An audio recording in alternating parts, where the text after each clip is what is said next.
We are live. Hey everyone, welcome and thank you so much for joining today's live. We have Robin and Bonnie over here. They're the founders and of Beauty for Ashes. It's a newly forming nonprofit organization. It's dedicated to help children that's been victims of sexual abuse, and I'll definitely have them explain a little bit more about their organization as well. So, Robin, Bonnie, tell them a little bit about yourselves. My name is Robin, and Alfin was generous enough to have us on our podcast today. I was born and raised in Reno, or the Sparks area, I should say. I currently work as a manager for Allstate, which I love. Probably 3 years ago, I got a calling from God that said, "Your life has a purpose. Please help children." And I was like, I'm busy. I don't have time for this. Well, God whispers until he yells, and finally he yelled, and I listened, and I said, as long as you open the doors, I'll walk through them. And I was telling my best friend Bonnie about it, and she's the most generous, loving person I know, and she was like, I want to help you. And I was like, great, I love it. I couldn't have the honor of having anyone else, start this journey with me. And so that's a little bit how we got started. It is faith-based with holistic practices. That being said, I'll let Bonnie go. Hi, I'm Bonnie. Thank you, Alfin, for having us. We are excited to be here. I've been a stay-at-home mom for 12 years now, and we are excited to get the ball rolling on this.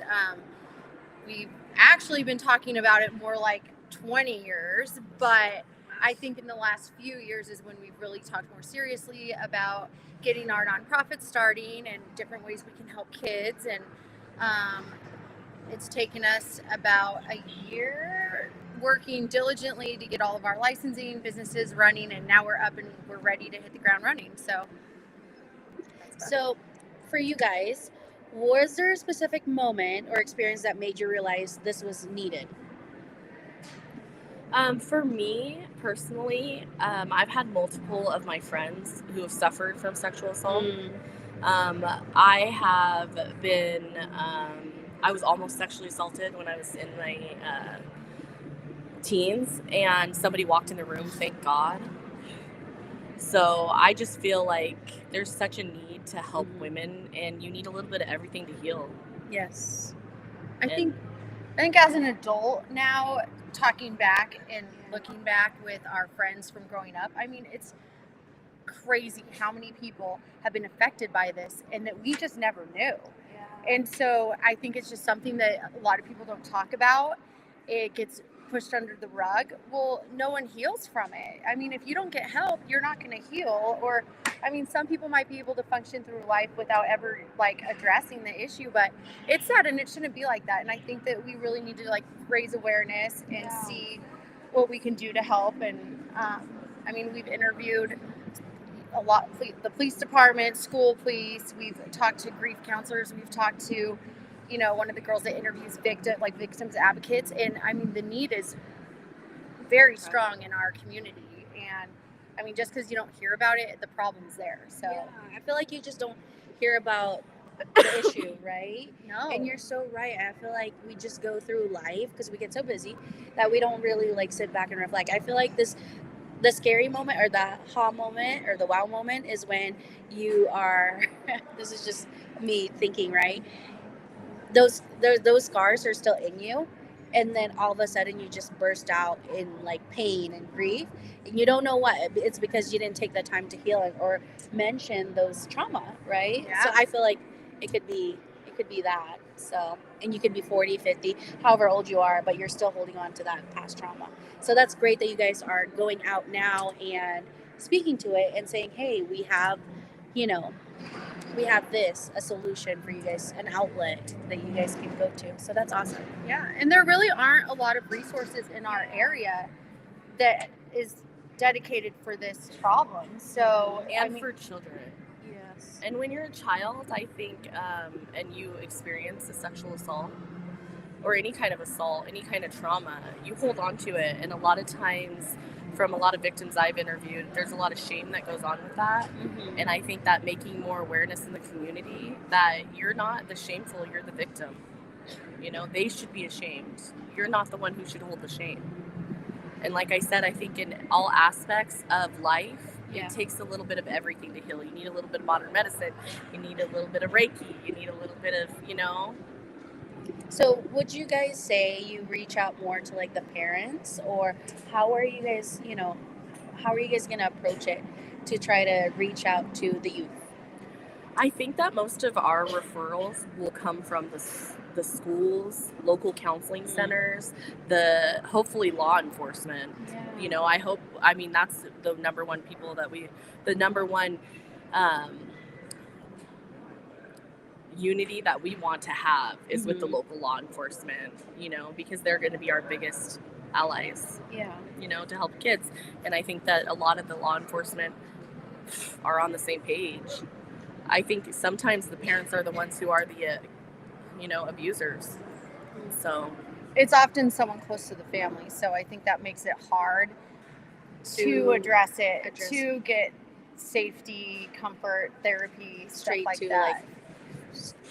Parents. Yeah, I think it's important to get our name out there. Yes. I mean, if anyone watching this, just if you're going to take one thing from today, remember our name, Beauty for Ashes, because whether you don't need us today, somewhere down the road, you might run into someone who could benefit from us, and we want to be there to help them. So, Beauty for Ashes. I love it.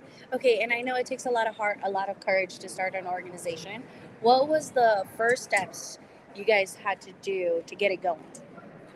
I think that just opening our hearts probably to this kind of issue. I mean, it's not easy. And running into everyone, they're like, how are you going to do that? It's not really through our will, it's through God's will. And I think one of the first steps was coming up with a really strong name. And so just a little bit of background about our name is that I really prayed about it. And I was like, God, you got to give us a good foundation, the strongest foundation. And in the Bible, God says he'll give you beauty for ashes. So he'll give you a crown of beauty for ashes.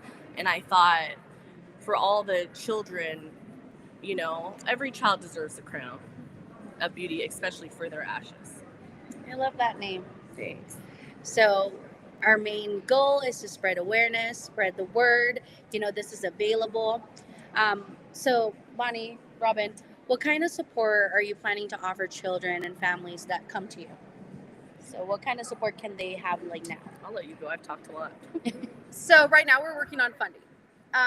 We have so many wonderful, amazing people that have reached out and they're like, hey, we want to help.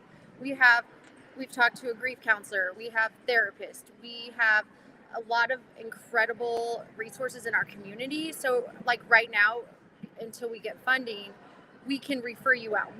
Come to us. We would love to help you.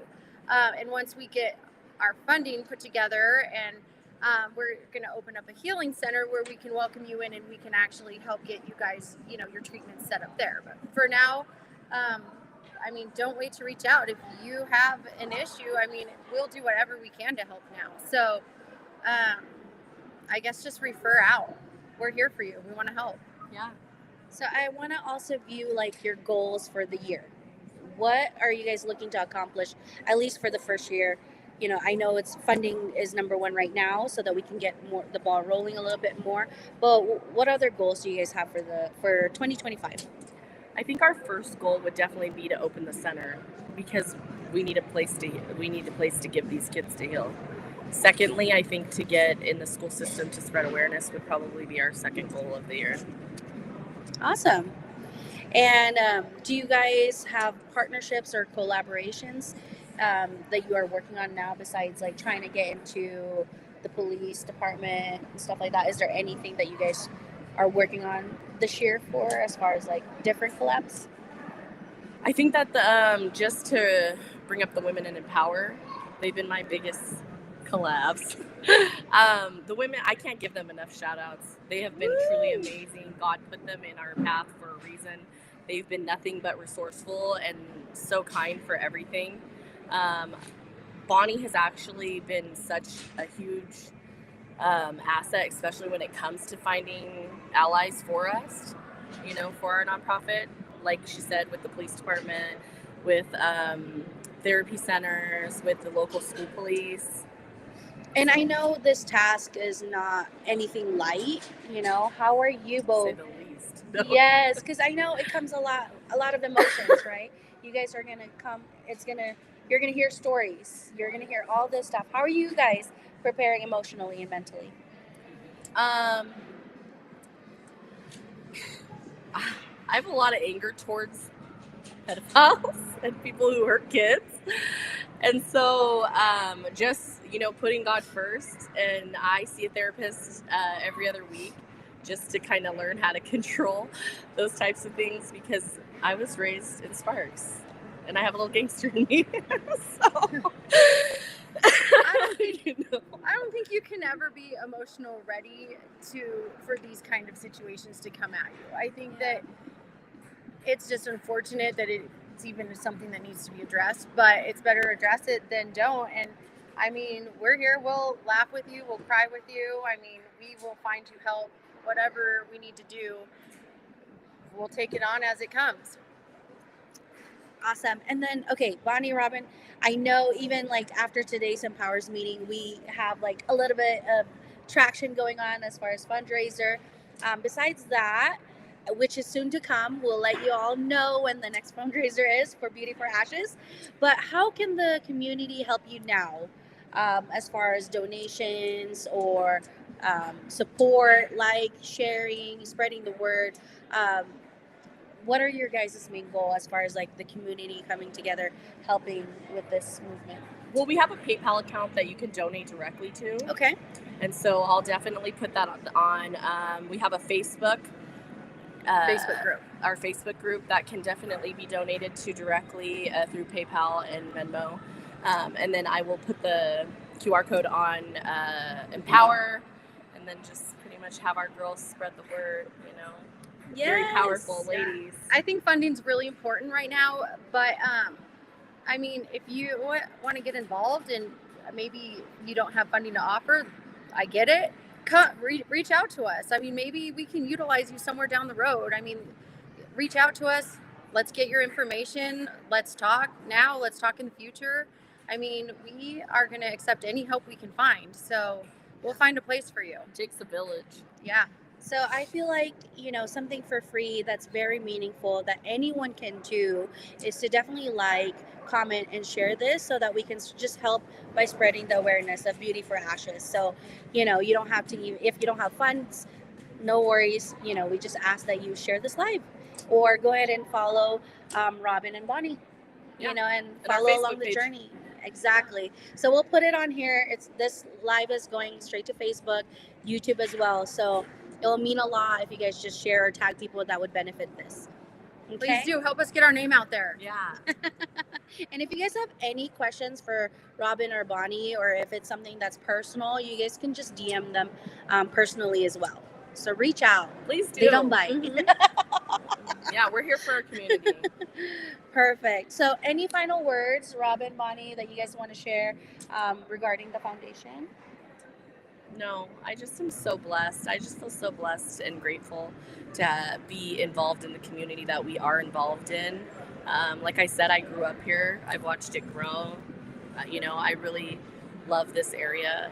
I'm a local girl, so who else better to help local kids? Yes. Both of us. And I think it's important to remember, I mean, this is a situation that can happen to anyone. I mean, you can think it only happens in certain areas, certain demographics. Like that's not the case. I mean, no one's safe from this. I mean, I have 3 kids and I'm a helicopter mom and I always will be. But I mean, it could happen to them. I mean, realistically, who doesn't want to help the kids? Let's all come together. Let's help the kids.